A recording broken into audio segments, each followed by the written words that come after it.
Okay.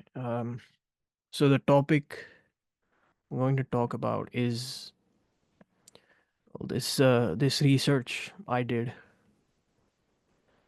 It's on the simultaneous symplectic normalization of quadratic forms. I know it's a mouthful, but um, before we get to the main result of my research, I will try to these terms from the title. So quadratic forms. Uh, they may have talked about this when you took your first real linear algebra course, but I will still talk about it. So let V be a real vector space. Is going to be finite dimensional. A quadratic form on V is a map Q that takes an element of V and spits out, well, after eating it, just spits out an element in the field, which is R, satisfying two criteria: homogeneity of order 2. So that means for all C in the field and V belonging to the vector space, Q of CV equals C squared Q of V. So you see the scalar gets squared and hence the term quadratic. There's also a polarization identity that says there exists a bilinear map on V cross V that is associated with this quadratic form Q. So let's call that phi Q.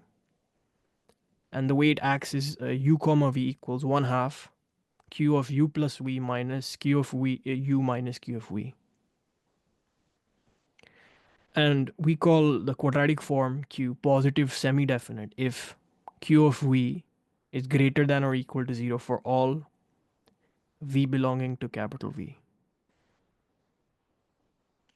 Now, a simple example of a quadratic form like this is the quadratic form that's defined by an n by n matrix A on Rn, which is given by X maps to X transpose Ax. In this case, A is this bilinear map that I talked about in this polarization identity point.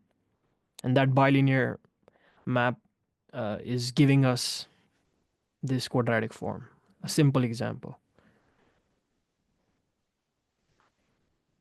Now, quadratic forms are equivalent to symmetric matrices. This is a simple fact because if you fix your basis of vector space V, then any element of your vector space can be expressed in terms of linear combinations of these basis vectors, alpha I, vi in this case. And in that basis, we can express our quadratic form in terms of matrix product. So we go through this, pull the alphas out because they're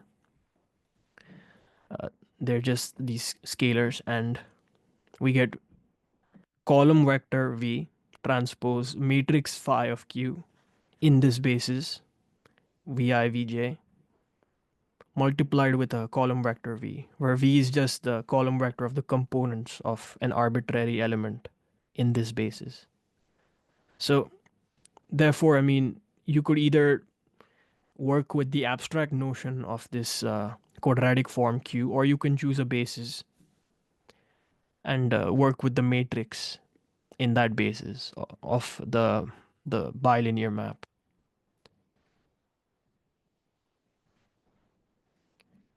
And there's a notion of normal forms of quadratic forms, which is essentially like diagonalization. This is a more abstract notion because when I say quadratic forms, I don't always choose a basis. So let V be an n-dimensional real vector space and B be a basis of V, and Q a quadratic form on V. Then Q is said to have a normal form in the basis B if Q of V for all V belonging to capital V is a quadratic polynomial in the squares of the coordinates of V relative to B. Again, that's a mouthful, and that's why I have examples to express this clearly. So x squared plus 2y squared is in a normal form. This is a quadratic form, simple one on R2. It's in normal form in the standard basis of R2 because there's no terms where we have a mixing of x and y. We have purely x squared plus something that's purely y squared. There's no xy. And that's what I mean by a quadratic polynomial in the squares of the coordinates. Here the coordinates are just, we're just choosing the standard basis, so it's just the same. The example from before, x transpose ax, is in normal form in a basis where A is a diagonal matrix. Hence the point I mentioned about normal forms essentially being a diagonal form. So just choose a basis where we can diagonalize A, which is a symmetric matrix. And in that nice basis, this quadratic form x transpose ax will be in normal form. You can check that by taking a diagonal matrix for A and then doing the computation. You should get something like this. And we're guaranteed the existence of these normal forms. It's not just some hocus pocus that we usually find ourselves doing. No, there's a nice theorem that which is known as the spectral theorem, which guarantees the existence of these normal forms. Because given a basis B, we can express a quadratic form with its matrix in that basis of the bilinear map. Apply the spectral theorem to the matrix, which is symmetric. And we know by the spectral theorem, every symmetric matrix can be diagonalized with an orthogonal matrix K. So K transpose matrix phi K is D, where D is some diagonal matrix. So again, K acting on V1 through Vn is essentially the new basis, the nice basis where this normal form exists of Q.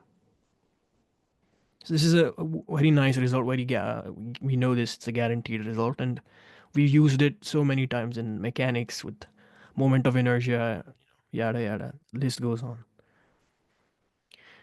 Now, here's where things are interesting, because whatever we did so far was just regular linear algebra, and that's why before we get into this, I want to ask if there's any questions so far. I think we're good. The only thing is, can the quadratic form be complex valued? Here we're working in a real field, so Okay. it But could be. It could be in general. Yes, it could uh, be. yeah, But yeah, I see. good question. Yeah.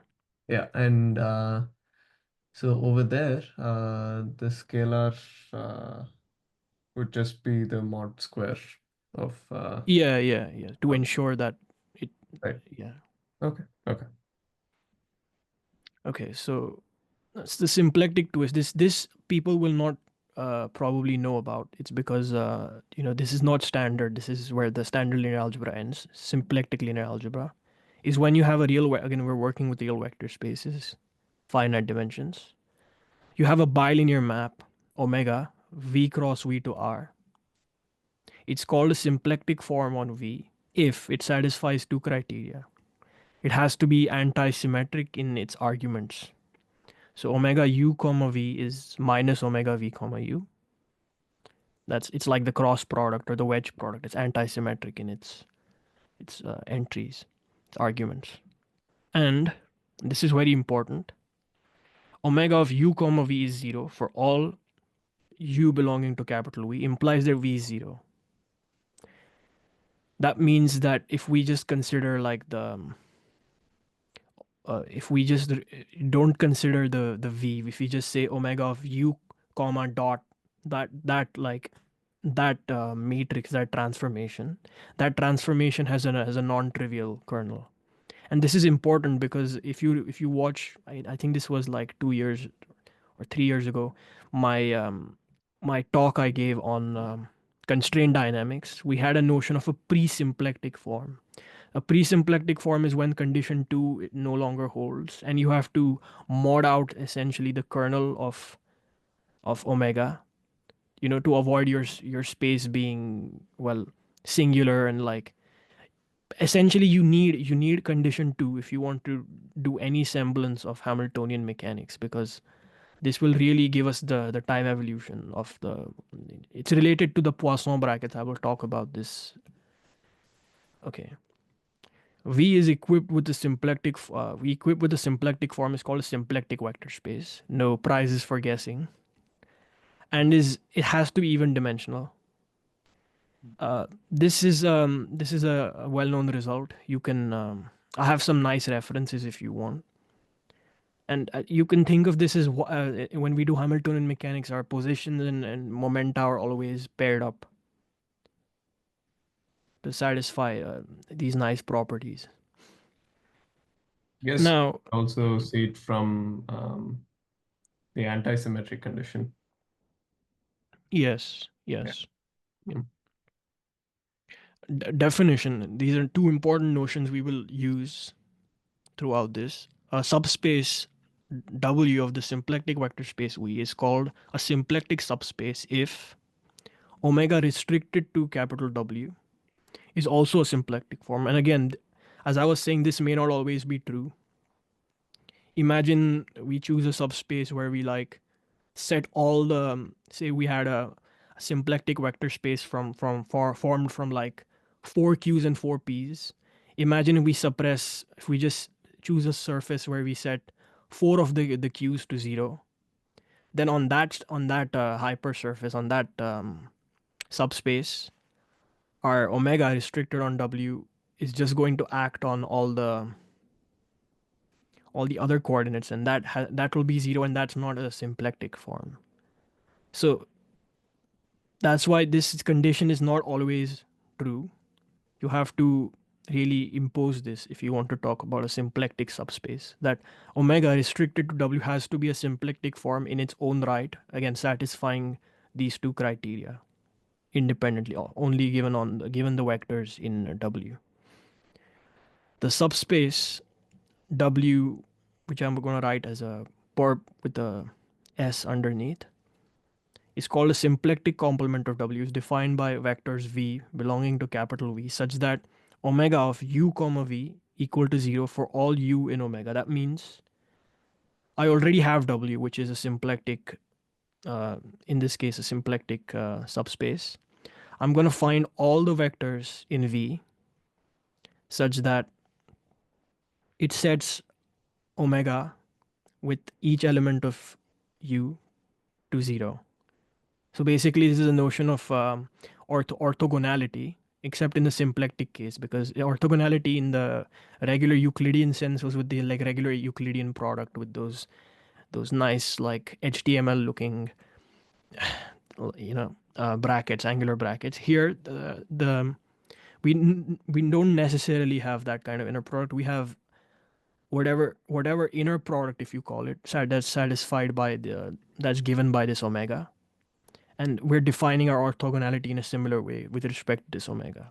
So that's the notion of a symplectic complement with respect to a symplectic or just some subspace W.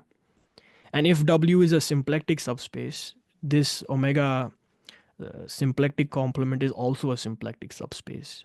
You can get this by dimension counting or like using the non-degeneracy condition essentially.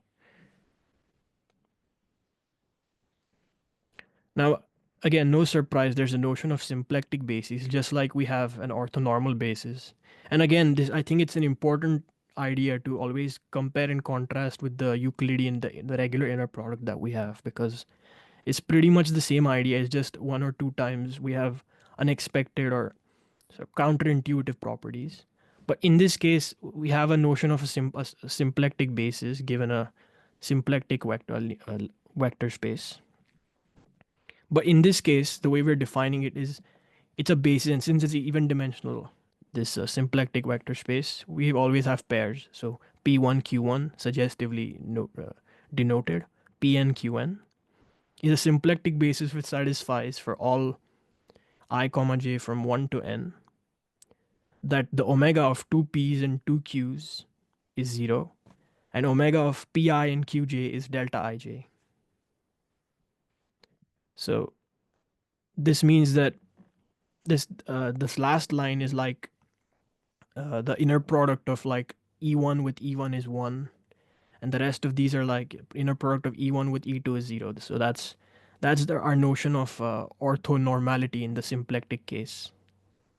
And if you've taken Hamiltonian mechanics, you might recognize this as like some notion of like Poisson brackets again. I'm gonna come back. I keep teasing you about. I'm gonna come back to that. But would it be a closer analogy to think about it as the inner product or the commutator or the Poisson bracket? Because we keep switching between comparisons. Um, I mean, so the reason I keep bringing like a regular inner product is because Hmm. we have the spectral theorem, which is a theorem for like the regular spaces with the regular inner product, and Hmm. then we have one theorem that I'm going to talk about, which is for a symplectic vector space. It doesn't need necessarily an inner product, but the thing is there's a a parallel between both these notions. That's why I keep mentioning it. The Poisson bracket is just probably a more fancy way, a more chic way, because he's French. I'm going to use chic way to just write it all down. I mean, in my original in the talk I gave for the PhD interview, I did not mention Poisson brackets because you open a little bit of a can of worms. Right, right. Yeah, Okay. so yeah, Mhm. but for people who have not dealt with symplectic stuff, the Poisson bracket is probably where you which you'll do if you're more of a physics person. That's why I keep mentioning it again. So again, examples before we go on to the results. R2n, famous example of the simplest symplectic vector space, equipped with the following standard symplectic form: omega x comma y is given by x transpose j y. So again, going back to the regular inner product, if we replace j by an identity, we get the regular Euclidean inner product. And given the antisymmetry, you can guess that j is actually given by this weird matrix. It's like has one on the off diagonal and then the minus one just under on the other off diagonal side. Uh, yeah, and in is just the n by n identity. You can just do a Kronecker product and build them up for R2n essentially. And again, there's the notion of a standard symplectic. The standard basis in the symplectics. Standard basis is again a symplectic basis in this given this choice of symplectic form. You can check that. That's a symplectic basis. That's also an orthonormal basis. If we also equip this space with the regular inner product. And there's an example of a non-orthonormal symplectic basis, which is given by 2 1. That's one vector and 1 1. And that is, you can check using the definitions from the previous slide and this symplectic form that actually satisfies the criteria. Again, now this is why I keep teasing, I keep mentioning the orthonormal uh, basis and everything. It's because we had the spectral theorem for the classical results that we can put a quadratic form into this normal form, existence of normal forms essentially, a coordinate the existence of a coordinate system where quadratic forms can be put into normal forms. In this case, we have a symplectic analog of that. You may not have heard about this. You may have. It's called Williamson theorem. So given and this is the matrix version of this. We're going to work with the more abstract, but let's understand the matrix version. Given the standard symplectic matrix, again, the same as before, a 2n by 2n real matrix M is a symplectic matrix if M transpose Jm is J. You may have heard of what the symplectic group is. It's all the matrices belonging to GL, in this case 2n R, that satisfy M transpose Jm equals J. That will essentially preserve J. With a notion of again orthogonality, we had M transpose M equals the identity. So just replace J by identity, you get orthogonality, sorry, out of it. So the theorem says for every 2n by 2n real symmetric positive definite matrix A, there exists a a symplectic matrix M such that, so in the case of the spectral theorem we had an orthogonal matrix. Here we have a symplectic matrix. And one more thing that we've added is the positive definite criteria. For the regular spectral theorem, we just had a symmetric, you could diagonalize given orthogonal. Here we have symmetric positive definite and symplectic. Note the differences, the changes that we have, such that M transpose AM equals this diagonal D and D on the diagonal, which where D is as a diagonal matrix. So it's given by these two repeated blocks of diagonal matrices, which says that these the eigenvalues, if you will, if I can use that terminology, or in this case the symplectic eigenvalues, come in pairs, which is not a surprise because everything about the symplectic spaces was pairs. Coordinates came in pairs. Dimensions were even. So the diagonal entries D are called symplectic eigenvalues. And as I said, this is a symplectic version of the spectral theorem. It's a very old result from 1936. And it was actually for a general symmetric matrix, not just positive definite. But I think what happened over the time, and this is again subject to speculation, is for the general symmetric case, we don't get such a nice form. We get block diagonal matrix, not a diagonal matrix, and hence it loses its elegance, because if you remember the spectral theorem, we had a nice diagonal matrix. Block diagonal means that it's basically the same as a Jordan canonical form, and it's it didn't find many applications. But this theorem very useful in quantum optics, and we have to decompose things, and I will also talk about that. But again, before we move on, this is the abstract version of that theorem that we'll be using with the notion of a quadratic form that we built up at the start. So given a positive semi-definite quadratic form, and again, we're being a little more general. We had a positive definite here. We're being a little general. Positive semi-definite quadratic form on V. Then the quadratic form reduces to a normal form in a symplectic basis given by P1, Q1, Pn, Qn. And there exist non-negative integers k, l, and positive numbers mu1, mu k, such that it satisfies this equation 5.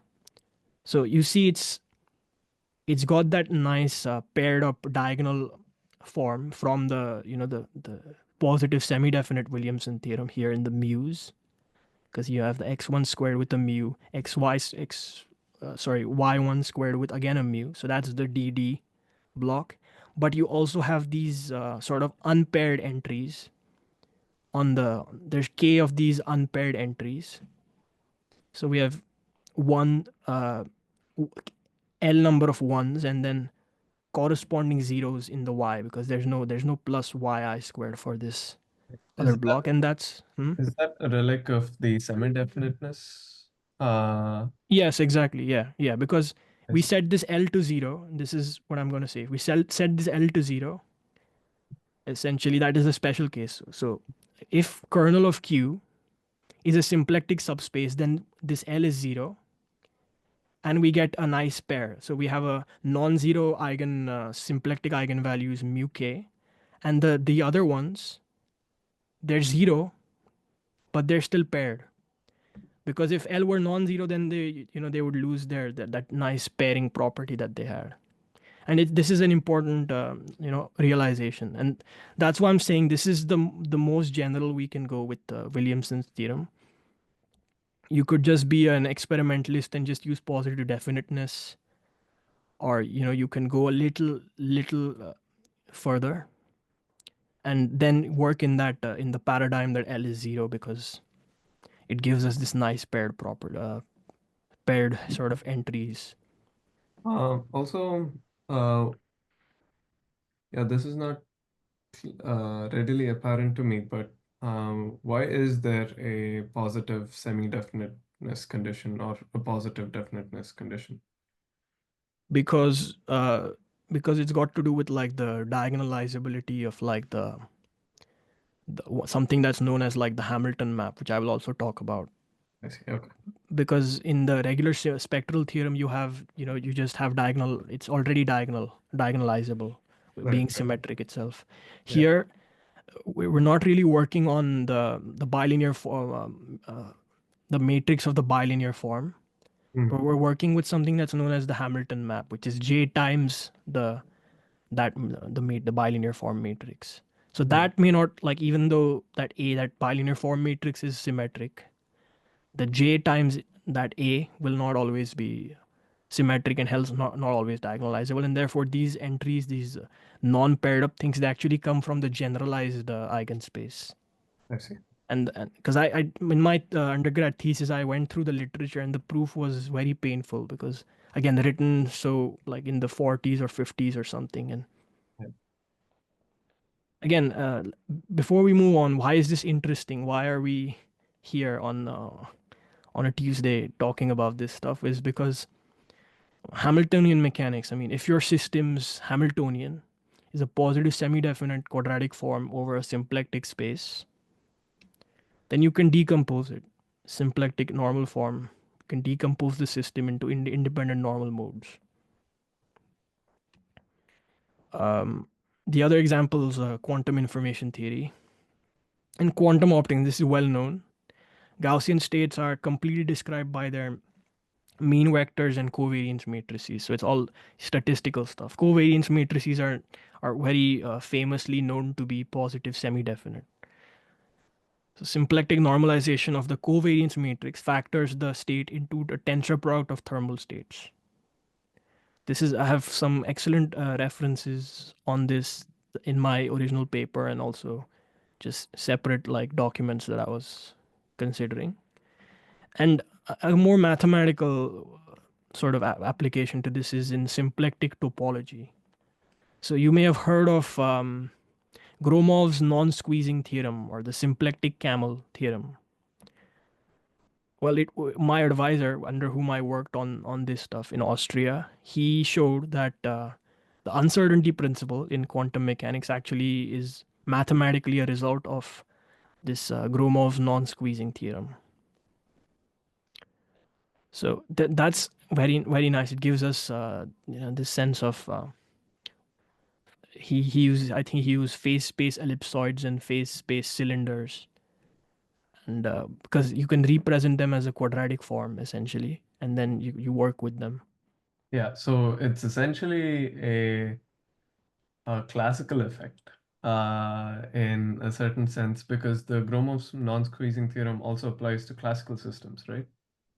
Yes, but in quantum, given the the statistical sort of interpretation, we Right. consider like blobs around like our position, and that's when they come in, because this theorem says that you squash like an ellipsoid in phase space Right. onto a plane.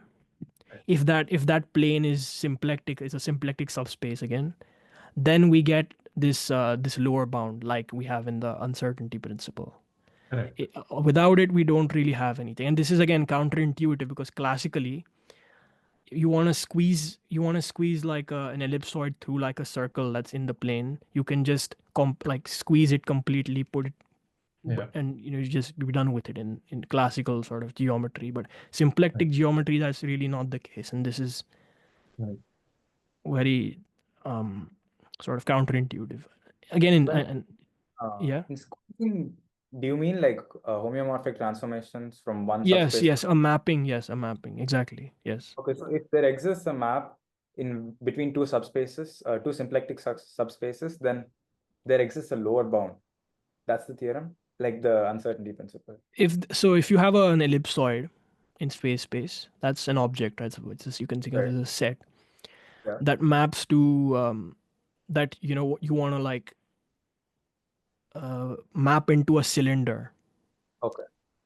right? Then that map is such that like the radius of the ellipsoid and the radius Mhm. of like the cylinder, there's an inequality relationship. There's a lower bound on how Right, right. Oh, small and your radius can get. okay, and the different types of homeomorphisms will give you different, like as you said, the radius bounds, or if I map it into like on a plane, as you said, there would be another. Yeah, if as long as it's a symplectic plane, Yeah. you know, whose coordinates satisfy this x, this omega is like non-degenerate, and etc. Right. Then you have a lower bound. If you don't, then there's no such there. You're not guaranteed a lower bound like that. Okay. Yeah. Which is saying that, like, you know how x and p are like conjugate variables in classical mechanics, and you quantize them, and then you get an uncertainty only on, if you remember the general uncertainty relation equation, it's got a commutator in it. If that commutator is zero, well, you know, we're fine. There's no problem. But then the commutator is not zero for x and p for conjugate variables, classical conjugate variables. Similarly for energy and time. That's what is sort of reflected, because in the symplectic plane you have those conjugate variables, right? It's a span of those conjugate variables essentially. Right. Again, a more interesting sort of for people in statistical mechanics is the application to partition functions of n identical particles in d dimensions, because you're essentially integrating over the phase space. You have a Hamiltonian, and again, it has to be quadratic. We're all assuming quadratic. Or you can expand it around its fixed point. The first derivative drops off, and you can work with the Hessian or the second derivative, which is a quadratic form. You can the use of the particular use of symplectic transformations in that case is because you can not only decouple you can completely put your Hamiltonian to normal form, but also if you're integrating over all phase space, so that means integrating over p1, p2, q1, q2, like all of phase space, then a symplectic transformation has unit determinant, so it will not really affect such a transformation that will put the Hamiltonian into normal form will not affect the phase space integrity that you have.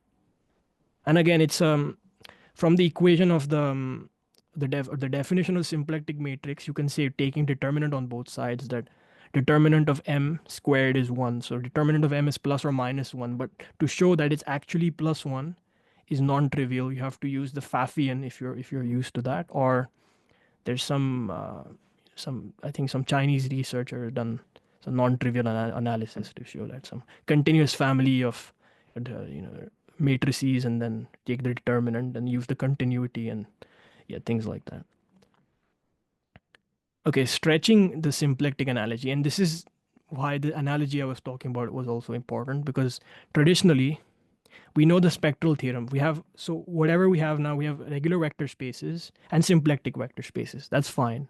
Spectral theorem and the symplectic spectral theorem, or the Williamson's theorem. Or maybe, you can, if you want to think of it as, you can think of this as the abstract Williamson-Hormander theorem. I say Hormander, although Williamson did all of the work in 1936, is because he gave this nice abstract form. Williamson was more of an applied person. And okay, so that's good. We have these two things, but there's another nice result in classical linear algebra, that two matrices, if you have two diagonalizable matrices, if they commute, then they can be simultaneously diagonalized.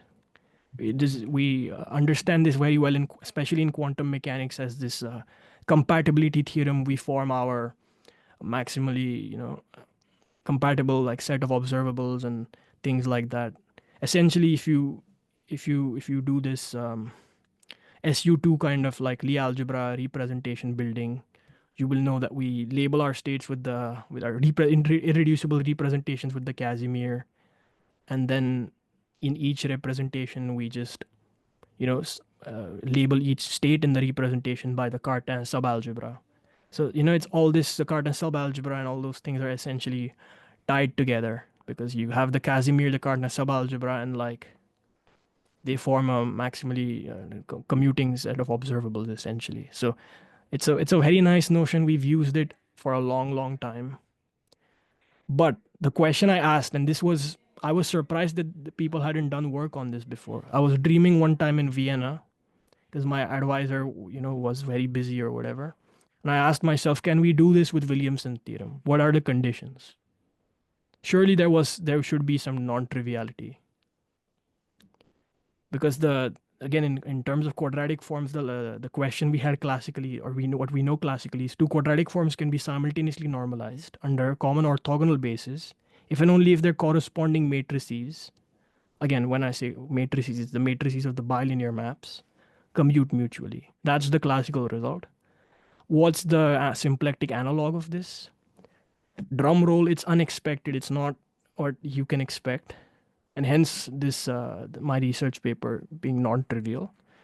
We need mutual commutation of something that's known as the Hamilton maps, as I said, corresponding to the quadratic form. So what is this notion of a Hamilton map? So associated with the quadratic form Q on a symplectic vector space, V comma omega, is a unique linear map, HQ, which you can think of the headquarters of where all the analysis is going to happen. So it's HQ that goes from V to V, given by omega u comma HQ of V is equal to phi of Q acting on u comma V. So you can think of the HQ as sort of a map, a bridge between this bilinear form, which was anti-symmetric in its arguments, and this phi Q, which was, symmetric in its arguments, the bilinear map corresponding to Q, which was symmetric in its arguments. So it's a bridge from this anti-symmetric thing to the symmetric thing. You can show uniqueness by the non-degeneracy of this omega. And HQ is called the Hamilton map of Q. Also, you can think of the Hamilton map as the Hamiltonian vector field corresponding to this bilinear map, actually. But I think that's a more abstract notion. You have to look at the interior product with the with respect to this omega, and then you have a notion of Hamiltonian vector field. But we can just call it a Hamilton map because again it's a linear map from V to V, an operator on V. And there's a nice relation to an algebra homomorphism between sort of two quadratic forms Q and R. So if you have the Hamilton map of the Poisson bracket of Q and R, that's equal to the commutators of HQ and HR, which is just given by composition. They're not matrices, so we can't say matrix product. I'm saying composition because they're maps right now. I haven't chosen a basis. This is very, very useful when we're quantizing.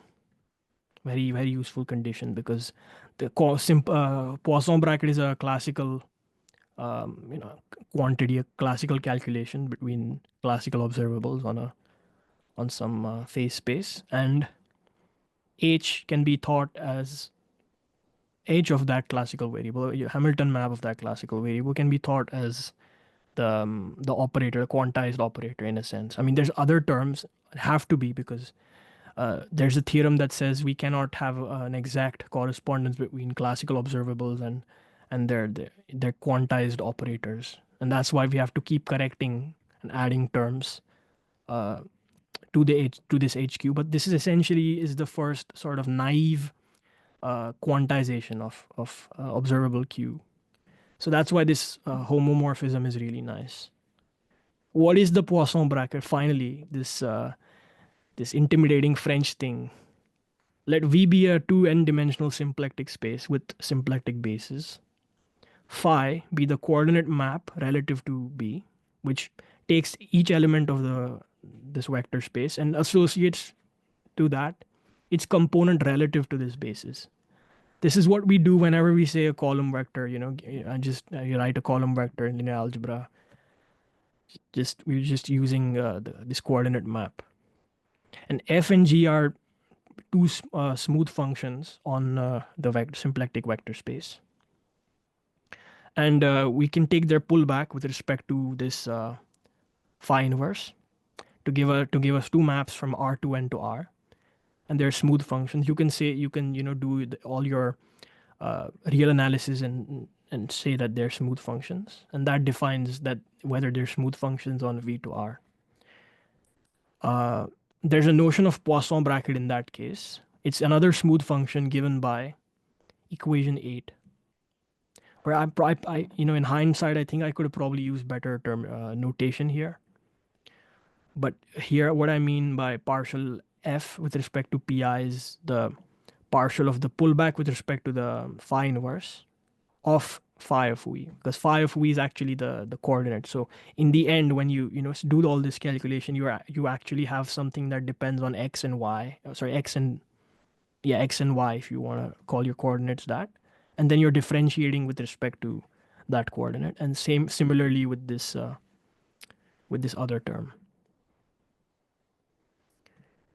But we don't really need that. I'm just mentioning it, and you can check that from your classical mechanics this agrees with that definition that we have. This is just a little more, adding the coordinate maps and a little more abstract. And again, you can sort of do this for manifolds as well, because you have a notion of a coordinate and charts and all those things. Locally, you can do it for manifolds. Here's the main result, finally. Let Q and R be positive semi-definite quadratic forms on the symplectic space V, such that the kernels of HQ, HR are symplectic subspaces of V. So these are the assumptions we're starting with.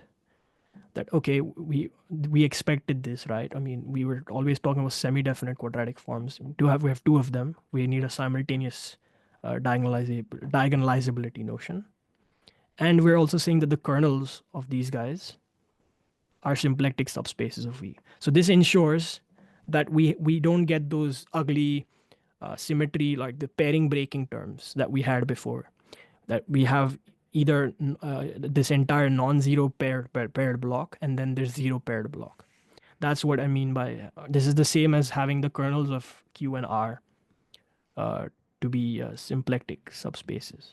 Same kernel of HQ and HR, same as kernel of Q and kernel of R, which is not the case for different signatures of Q and R of the quadratic form. If you have a hyperbolic signature, then no. These are different notions, and you can actually prove it. There's a notion of an isotropic subspace with respect to this bilinear form, and it's ugly. It gets ugly, and that's why we lose that symmetry. Another reason why we lose that pairing symmetry. So the theorem, let Q and R reduce to symplectic normal forms in a common symplectic basis, if and only if HQ and HR are 0, or equivalently, the Poisson bracket of Q and R is 0. Again, this is optional, so it's not really, it's the same thing as this condition. And very importantly, kernel of HQ intersect kernel of HR is a symplectic subspace. Because we're not guaranteed that if HQ and HR individually symplectic subspaces, that their intersection will also be a symplectic subspace. We're not closed under intersection like that. This was a big mistake I made in my thesis, and my advisor essentially wanted to, I think, slap me from the look on his face. And again, in our paper actually, with my collaborator, the above result has been generalized to arbitrarily many positive semi-definite quadratic forms. And it cannot be extended any further in finite dimensions, because, I mean, this positive semi-definite is as general as we can get. It's because once we lose this, then we lose our notion of diagonalizability of these Hamilton maps, and then we have to work with the Journow block when they're not diagonalizable anymore. And we have a simultaneous diagonalizability theorem when things are diagonalizable, but there's no simultaneous Jordanization or Jordan decomposition theorem. And I have given a nice counterexample in my original paper. I can go through the proof. Let's give a sketch of the proof. If people are interested, how much time do we have? How am I doing for?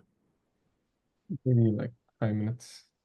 Okay, then, because yeah, I mean, I can give the idea for the forward directions. Easy. You assume there's symplectic, this nice symplectic basis where Q and R reduced to symplectic forms. You can do the calculations and show that, well, indeed, the intersection of their kernels is a symplectic space, and also their Poisson bracket, or the commutator is 0 of these Hamilton maps is 0. That's the forward direction. The other direction is less obvious, because here you have to start with the fact that they commute with each other and their kernel is a symplectic subspace, and then we construct that symplectic bases that will normalize, basically. So for that, we have to work with the symplectic complement of the intersection of the kernels, which, because the intersection is a symplectic subspace, their symplectic complement is also a symplectic subspace. And we can check its invariant under HQ. And then there was a lemma that if Q and R are positive semi-definite, then HQ and HR are diagonalizable on the complexification of W. And that's important because these eigenvalues, they come in pairs, right? If you want to assume pairs, you have to work in a complexification where things are naturally paired, because a complex number is formed of two real pairs of two reals. So since, and again, we know that they commute, we can find a common eigenvector in omega c, which is where they were diagonalizable on. Call that common eigenvector u plus iv. You can show that, call the eigenvalues I times lambda 1 and I times mu 1. And you can again show that they have to be purely imaginary. And that is also where the problem lies, where we lose that symmetry for other signatures, is when they're no longer purely imaginary. You have to consider the reals, and then the reals are paired, and it gets ugly. Trust me, it gets ugly. So again, and the advantage of working in the complexification was we get these pairs, that HQ U1 is minus lambda 1 V1.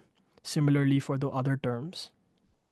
So if you put it back into Q, given the definition of the Hamilton map, you get this Q of U1 equals Q of V1 is lambda 1 omega U1 comma minus V1. And one of them have to be non-zero, because if both of them are zero, then that's not good. That means we're working in the intersection of the kernels. But we're supposed to be in the symplectic complement, and that the intersection of them have to be zero. So that means the vector has to be zero, eigenvector has to be zero, and that's not good. That's a contradiction. So assume one of them is greater than zero without loss of generality. That means the other is greater than or equal to zero, since they're positive semi-definite. And we reason through a similar line of argument that Q of U1 is equal to omega U1 comma HQ of U1, which is V1, has to be greater than zero. So that means omega of U1 comma V1 is non-zero. And that's all we needed, because if that was zero, that choice of U1, V1 was bad, and we can't work in it. Because now once it's non-zero, we can normalize it to get a symplectic basis, P1, Q1, that satisfies, this criteria, and also satisfies the notion of the symplectic basis, in the sense it's orthonormal under the omega and all that stuff. And then that's fine. So we have W1, which is a span of P1, Q1. That is a symplectic, two-dimensional symplectic subspace, the most basic symplectic subspace. And then we work in the orthogonal symplectic complement of that. We induct over the dimensions, essentially. Do it k times, which is 1/2 dimension of W times. We get this nice basis. P1, Q1, PK, QK. Combine this with the symplectic basis of the symplectic subspace, which was the intersection of the kernels of the Hamilton maps, which is PK k plus 1 to P of n. Because again, there's a nice theorem or lemma that says, given a symplectic subspace, you can choose a symplectic, you can find a symplectic basis. Again, it's a Gram-Schmidt kind of elimination process for that proof. You combine both of them together, you see that they will not interact over omega, they will not mix terms. It is indeed a symplectic basis, and you're done. The matrix version of this result is that AJB equals BJA, where A and B are positive semi-definite matrices, and J is the standard symplectic matrix that I mentioned before. This condition we call the symplectic commutativity of A and B. We had a nice recovery of a known result, a sanity check, that we knew that a real symmetric positive definite matrix A is diagonalizable by an orthosymplectic matrix in the sense of Williamson theorem, if and only if AJ equals JA. We knew this result, and we actually got this result from the matrix version. Orthosymplectic meaning orthogonal and symplectic. there's a corollary with powers. When if A and B symplectically commute, do the powers symplectically commute? For different powers, they obviously don't. And that's, we can check that as a nice counterexample. If A and B symplectically commute, do the same powers symplectically commute? No, they don't. It's a non-trivial example. Took me about 2 weeks to find this counterexample on Mathematica. But it's in 2 dimensions. You don't have this counterexample. You have it in 4 dimensions and higher dimensions after that. So even the same powers will not symplectically commute. So when do they symplectically commute? When A and B commute as well as symplectic commute mutually. Then AS comma BS for all S belonging to R symplectically commute. And here's like a sketch of the proof. Essentially, you just use the orthosymplectically diagonalizable sort of result, sanity check result that we had, raise it to the power of S, and essentially that's it. And you're done. You show it. Because it's easier once everything commutes. That's the main point of this. Applications of the main result. Again, we can use it in quantum information theory. Instead, if we have a bunch of covariance matrices, V rho and V sigma, you can simultaneously decompose them into thermal states, again, given satisfying the symplectic commutativity like that. Again, a family of these partition functions can be decomposed. Similarly, this is just we're extending from the original applications we had. Again, this future scope was something that was difficult to write, but I know there's a paper by, I think, some Bhatia about Williamson's theorem in infinite dimensional symplectic vector spaces. And you have to be careful when you're defining quadratic forms because the infinite norms may not converge. There's a notion of weakly symplectic because there's just because things are surjective doesn't mean they're injective and vice versa in infinite dimensions. And so you have to be careful what kind of paradigm you're working in. Also, there was a nice paper by someone who reached out to me on using this to particle physics or accelerator physics, essentially relativistic mechanics, because you can identify the J matrix by the Dirac gamma zero matrix that you have essentially for in even dimensions, obviously. So, and that was a nice way. So you can think of some analysis in terms of because symplectic transformations are those transformations in this case that will preserve this gamma zero. So yeah, you can think of many things. There's, I think, an electromechanical equivalence principle as well in his paper that I saw. You can analyze, again, physical systems with quadratic integrals of motion because they form a sort of a closed algebra themselves, these integrals of motion, and you can again decompose them, analyze. These are, I wasn't that happy with this when I was writing this line down because these systems are very well studied. With their quadratic, they're very nice to study.